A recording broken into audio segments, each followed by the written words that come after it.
इस प्रकार तप करते करते एक दिन अध्वी ऋषि महर्षि समाधि से जाकर अपनी पत्नी से कहा कि हे प्रिय, मुझे जोरों से भूख लगी है, कहीं से जल ला कर दो। इतना सुनते ही पतिभक्ता अनसुईया का मंडलू लेकर जल लेने को इधर उधर व्याकुल हो रही थी। तब स्वयं श्री गंगा जी अद्भुत श्रृंगार करके रूपवती होकर अनसुईया के पास आकर बोली, हे देवी, मैं आपसे बहुत ही प्रसन्न हूँ, कहो इस समय आप कहाँ जा रही है। अनसुईया बोली, भगवती आप कौन हैं, कहाँ से आ रही है। तब श्री गंगा जी बोली, हे पतिव्रता नारी, मैं गंगा हूँ, केवल आपके दर्शन करने को आई हूँ। तुम्हारे पतिव्रत धर्म और शिव पूजन से मैं बहुत ही संतुष्ट हूँ। मैं तुम्हारा कुछ भला चाहती हूँ, आप इसलिए मुझसे वर मांगिए।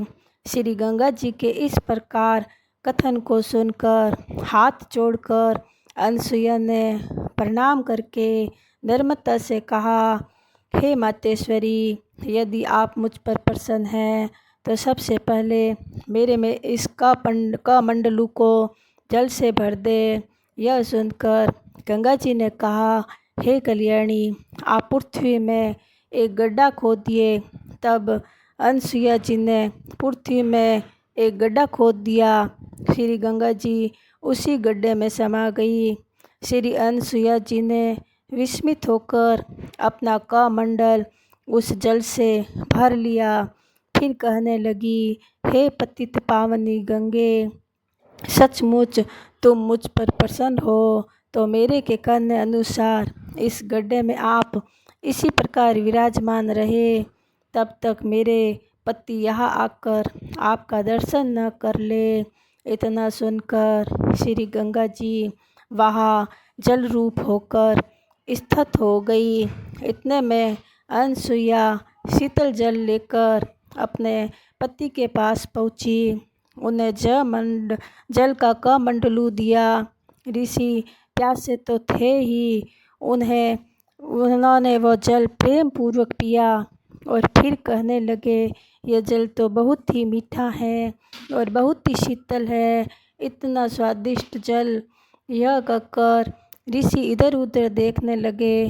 अभी तो वर्षा भी नहीं हुई थी। यह देखकर उनके आश्चर्य की सीमा न रही। पत्नी से बोले, हे प्रिय, अभी तक तो वर्षा भी नहीं हुई है। अनसुईया ने कहा, पतिदेव, आपकी शिव आराधना से, सदाशिव के प्रताप से, हमारी तपस्या से संतुष्ट होकर स्वयं गंगा जी यहाँ पधारी है। उसी आश्रम के पास ही वो परम स्वादिष्ट जल और मधुर जल उन्हीं का है।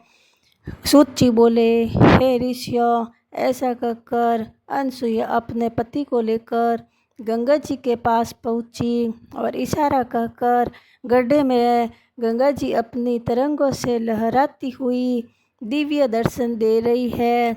तब महर्षि धन्य धन्य कहकर स्तुति करना आरंभ किया। फिर दोनों पति पत्नी ने मिलकर गंगा स्नान किया। फिर दैनिक संध्या वंदन आदि नित्य कर्म किए। उसी समय श्री गंगा जी की इच्छा भी पूर्ण हुई। तब अत्यंत प्रसन्न होकर अपने स्थान पर जाने को श्री गंगा जी ने आज्ञा मांगी। तो इतना सुनते ही अनसुईया ने नम्रता से कहा, हे पतित पावनी गंगा, यदि आप मुझ पर सचमुच प्रसन्न हैं तो मेरी इच्छा को पूर्ण करें। आप इसी तपोवन में विराजे और स्थिर होकर आप यहाँ रहे। तब ऋषि ने कहा कि हे देवी, मैं भी यही प्रार्थना करता हूँ कि आप हमारी सहायक रूप होकर यहाँ विराजे। तब श्री गंगा जी ने अनसुईया से कहा, यदि आप मुझ पर प्रसन्न हैं तो अपने समीप रखना चाहते हैं तो मेरी एक इच्छा पूरी करें। आपने अपने पति देव के जो सेवा पूजा की है उसके 1 वर्ष का फल मुझे प्रदान करें, तब मैं आप लोगों की इच्छा आप जरूर पूरी करूँगी।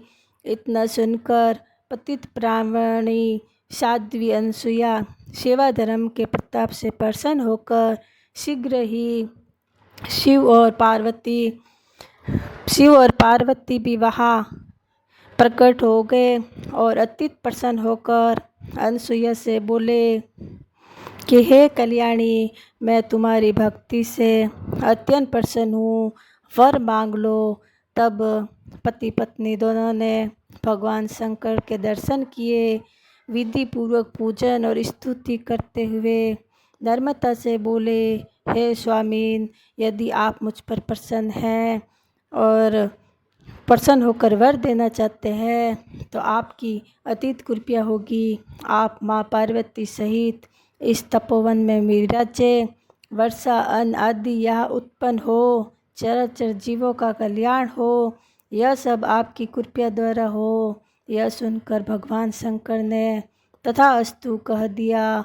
फिर उस ऋषि ने भी उस तपोवन में विराजमान हुए गंगा जी मंदाकिनी नाम से विख्यात होकर उस कुंड में सदा के लिए विराजमान हो गई। ऋषियों, यह कुंड केवल 1 हाथ का है, लेकिन आज भी वहाँ पर यह कुंड उपस्थित है। राधे राधे।